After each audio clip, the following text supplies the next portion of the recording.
ઓમ શ્રી હરિ કૃષ્ણાય નમો નમઃ. ઓમ શ્રી હરયે નમો નમઃ. આપણે દ્વાદશ જ્યોતિર્લિંગ એમાંય વિશેષ શિવલીલામૃત ઉપર આપણે જે કથા વાર્તા સત્સંગ કરીએ છીએ તેમાં આજે આપણે ત્રીજું જ્યોતિર્લિંગ મહાકાલ એમની ઉપર આજે આપણે ચર્ચા વિચારણા કરીએ. પરમાત્મા શ્રી કૃષ્ણ કાળના પણ કાળ છે. આ જગત કાળને આધીન છે. જેનો જન્મ થયો છે તે મરવા માટે જગત બધું કાળને આધીન છે અને કાળ એ પરમાત્માને આધીન છે. પરમાત્મા કાળના માલિક છે. આથી પરમાત્માનું નામ પડ્યું છે મહાકાલ. શિવ અને વિષ્ણુ તત્વ એક જ છે. મરણ સુધરે એવી ઈચ્છા હોય તો મહાકાલ શિવની પૂજા કરો. મહામૃત્યુંજય નામ પણ શિવનું છે. કાળ અતિ ક્રૂર છે. અતિ ક્રૂર એવો આ કાળ શિવનો ન કરશે. જીવનો હિસાબ લેવા ભગવાન કાળને હુકમ કરે છે.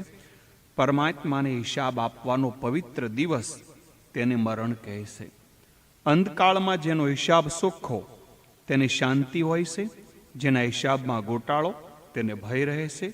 તમે હિસાબમાં માનવને છેતરી શકશો પણ ભગવાનને હિસાબ આપતા છેતરી નહીં શકો. અંધકાળમાં જીવને પાપ પ્રત્યક્ષ દેખાય છે.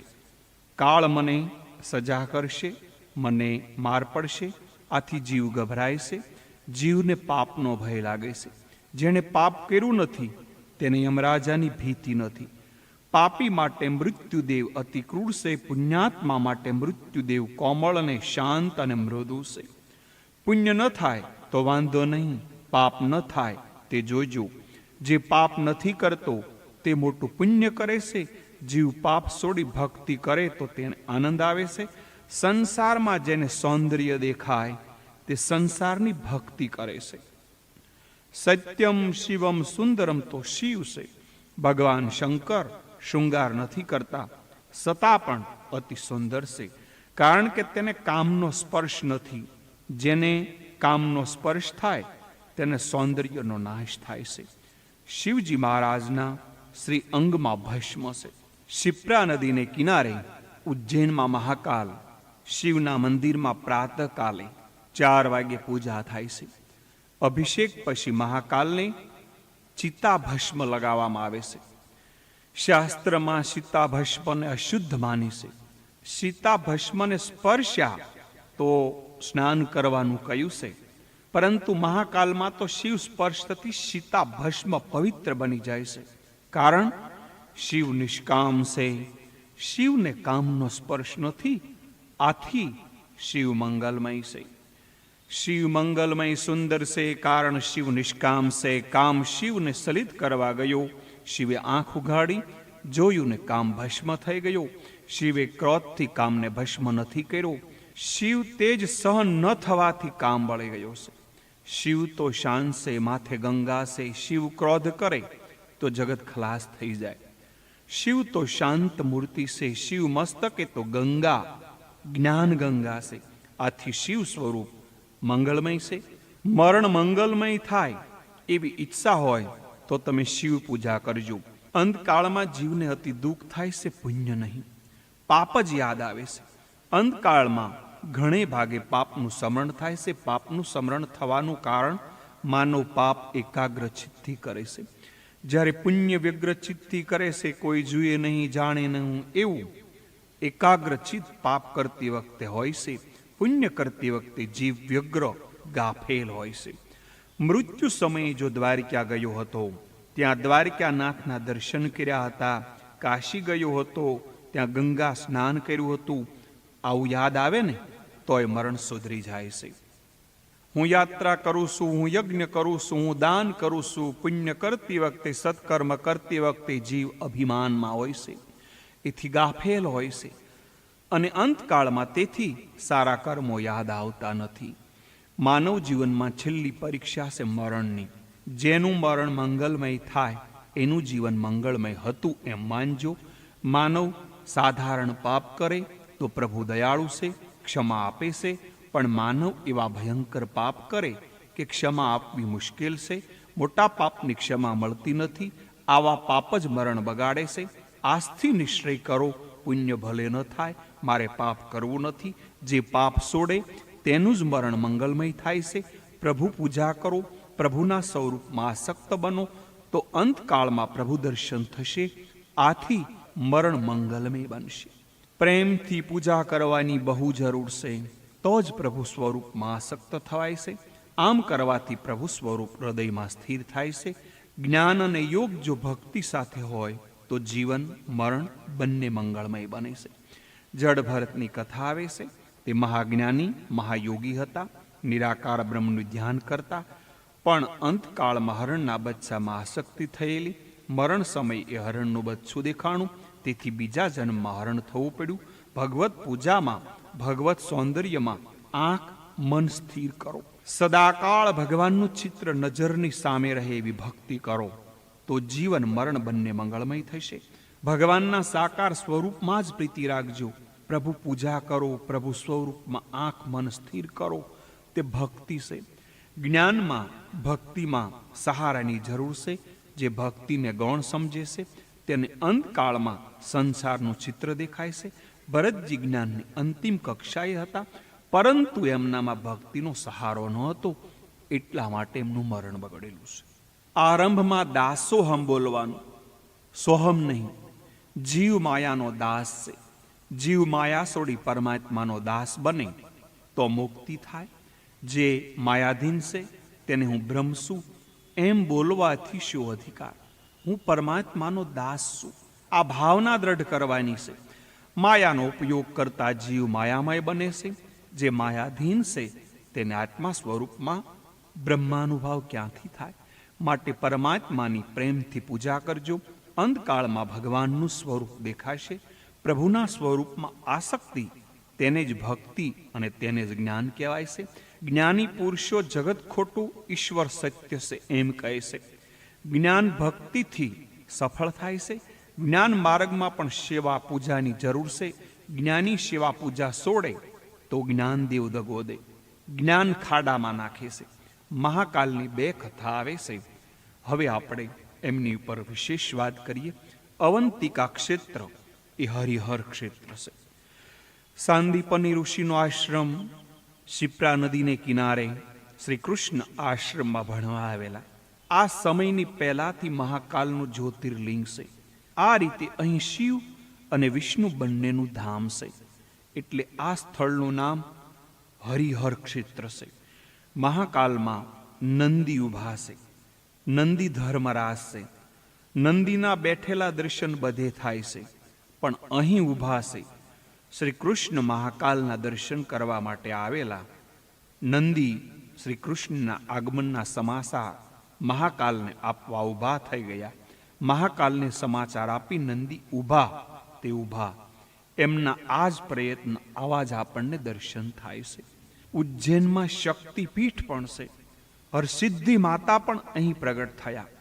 આમ ઉજ્જૈન શક્તિપીઠ છે, વિષ્ણુ ક્ષેત્ર છે અને શિવ ક્ષેત્ર છે. આ પ્રદેશમાં એક દૂષણ રાક્ષસ હતો.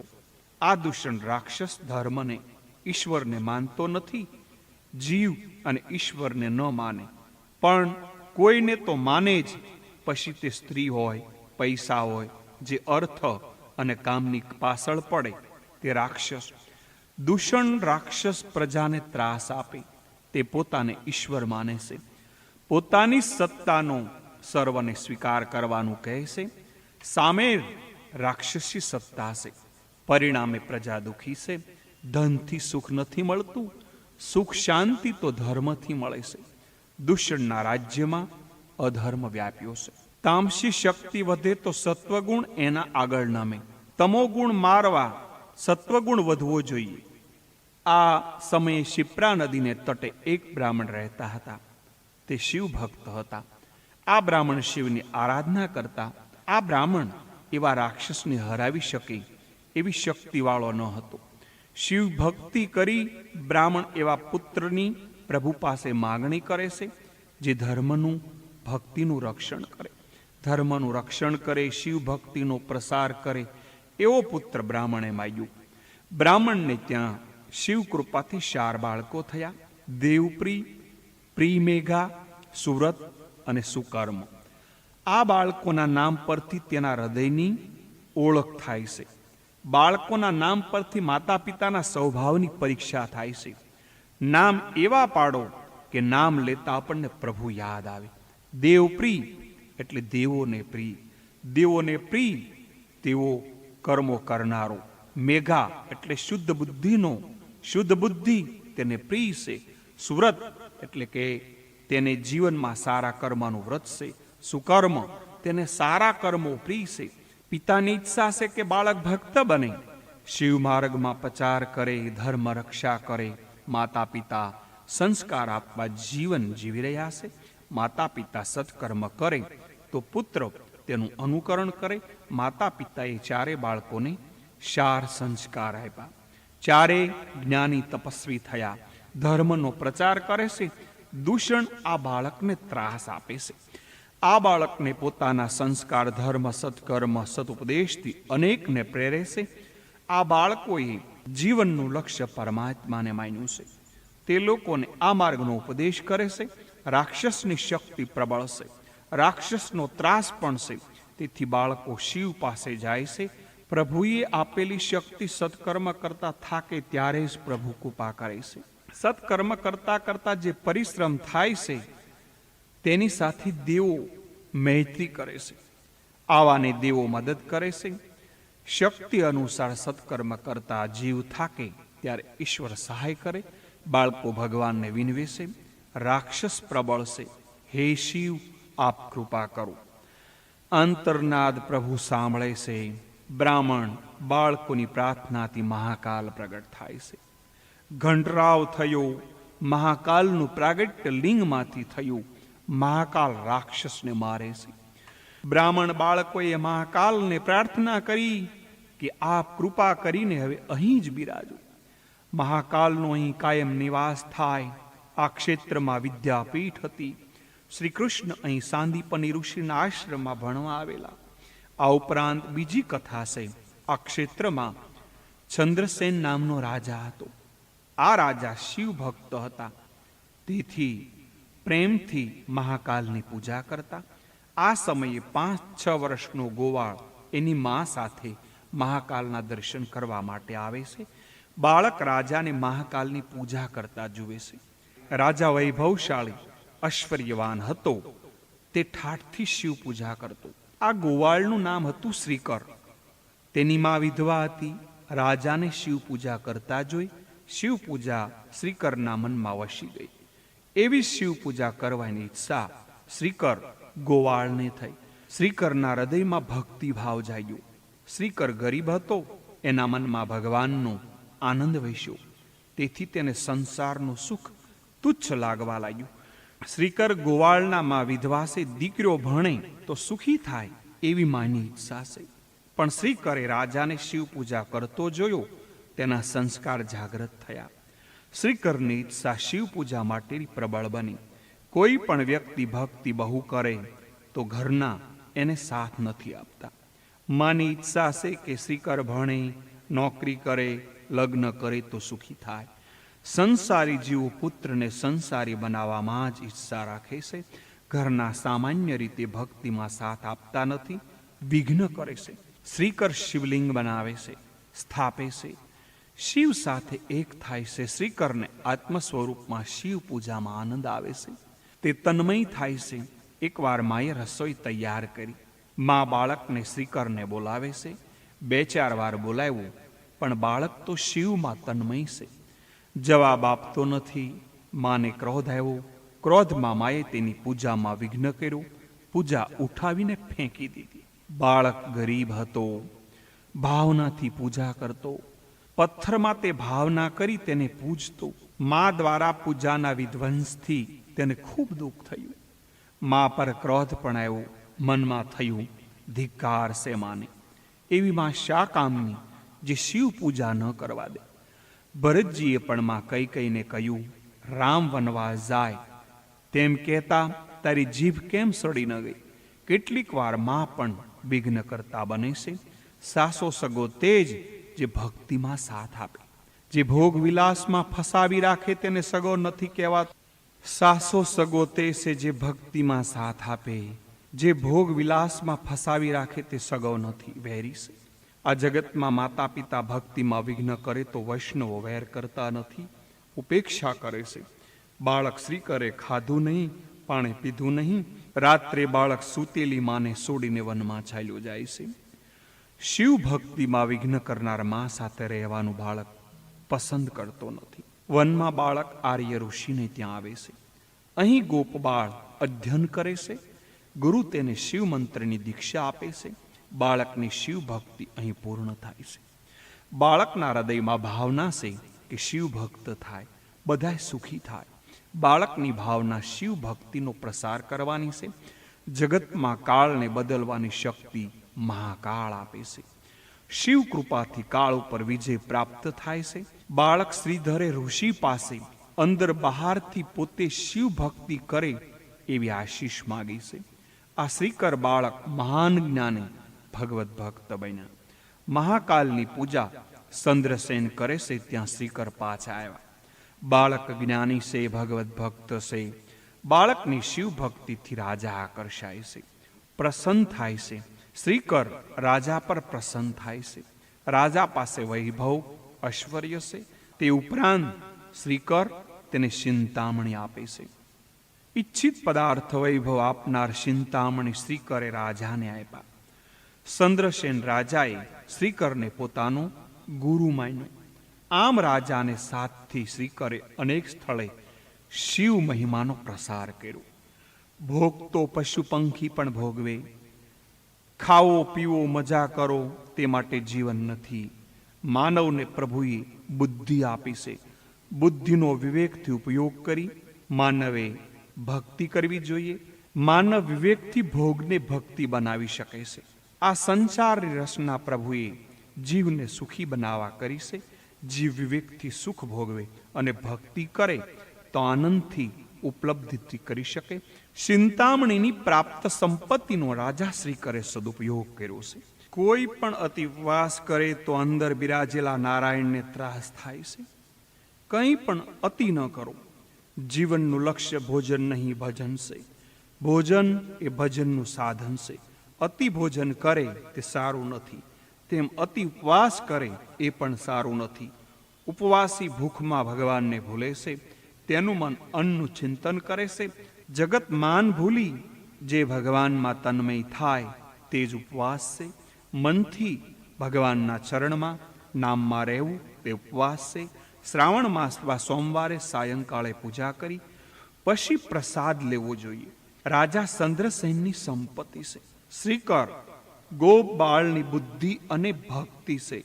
સંપત્તિ અને બુદ્ધિનો સમન્વય થાય તો જગત સુખી થાય, સહુ સુખી થાય.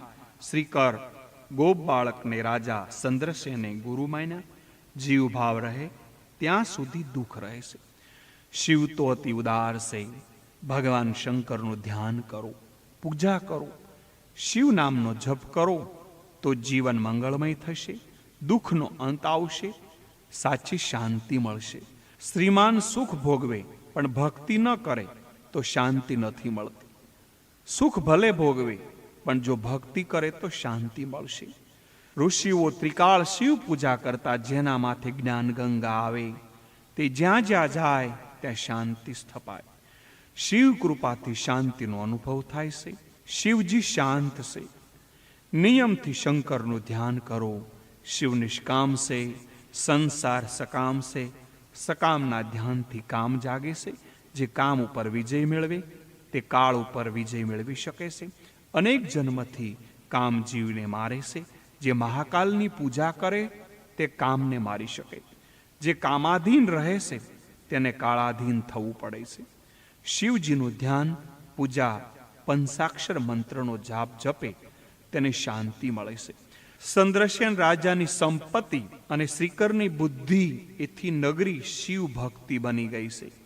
નગરી આનંદમય બની છે. ભક્તોના સંગમાં ભક્તિનો રંગ લાગે છે.